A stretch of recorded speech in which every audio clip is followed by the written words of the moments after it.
Partia Demokratike ka ankimuar një tjetër qark pas ditën e kësaj të marte, duke kontestuar rezultatin zgjedhor në qarkun e Vlorës.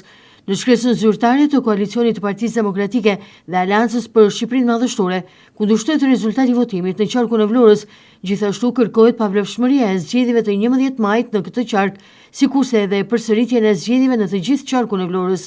Sipas ankimimit, Partia Demokratike thekson se shteti u vendos në shërbim të partisë përmes sistemit të patronazhimit, presionit dhe intimidimit të administratës publike. Gjithashtu në dokument theksohet fakti se pati punësime të reja në administratë gjatë fushatës, si shkelje e rëndë e ligjit për përfitim politik, duke devijuar vullnetin e zgjedhësve. Dhënia e lejeve të legalizimit ndërtimit gjatë fushatës zgjedhore, si dhe veprimtaritë të tjera të ndaluara, thuhet më tej në ankimim.